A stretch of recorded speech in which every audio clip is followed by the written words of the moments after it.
Aujourd'hui, on est le 15 avril, ouverture du MIMA au grand public. Et puis donc on attendait, on se posait la question, est-ce que les gens vont venir? Nous, on avait fait notre travail, mais après, fallait-il encore que le public y réagisse. Et puis à 6 h, je suis sorti sur le parking du MIMA et on avait une file qui allait sur 200 mètres le long du canal. Quand je suis arrivé ce soir avec ma fille et puis que j'ai vu une file devant un musée à Molenbeek à Bruxelles, écoute, j'en avais les larmes aux yeux parce qu'un promoteur, en principe, ça a de la poussière de briques dans les veines et un peu de béton dans la tête, mais j'ai vraiment été ému aux larmes. C'est le premier jour ouvert au public et comme c'est un nouveau musée à Bruxelles, ça donne envie de venir voir ce que c'est.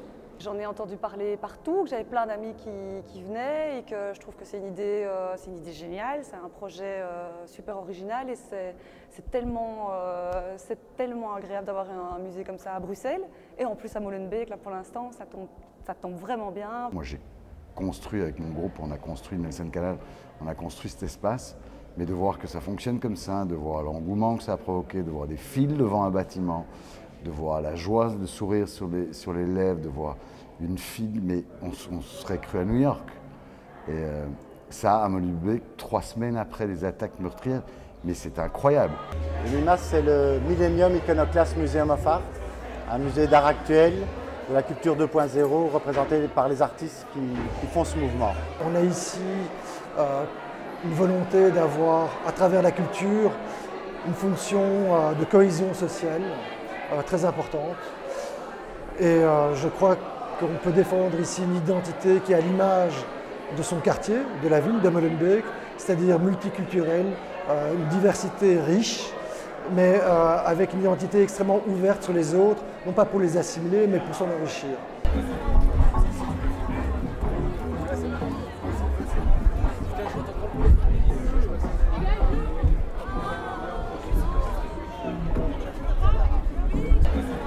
The definition of this museum is pure bliss. It is absolutely a pure bliss to be here in this museum. J'ai passé un très bon moment à me balader, à voir tous des univers complètement différents et oui, c'est très original. Heel tof dat dat hier is. Ja, fantastisch. Nieuw concept, nieuw modern museum. Ja, heel fun. It's great to finally see this art in a space that really puts it up there. I mean, I'm familiar with a few of the artists. I've seen some of the art before here in Brussels. So it's fantastic that it finally has a home where it can be accessible and be able to really connect with the city.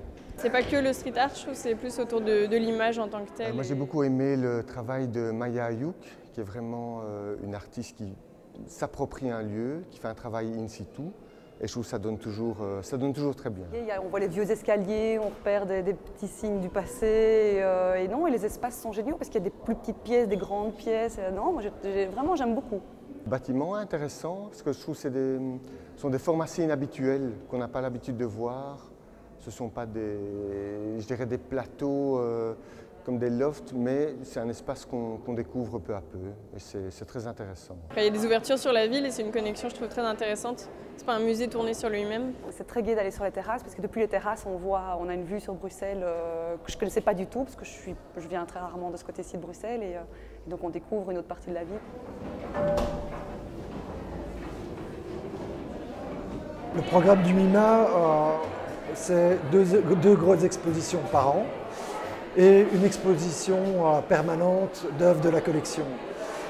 À côté de ça, on a des événements satellites, que ce soit des performances musicales, des performances de danse, des conférences, des workshops qui sont prévus.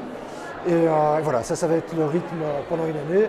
Ce qu'on va y pouvoir y découvrir, eh bien, c'est une scène internationale d'artistes qui n'ont pas une plastique une esthétique commune, mais qui en revanche partagent un même langage qui est, je qualifie, extraverti, à savoir ludique, empathique, collaboratif et direct.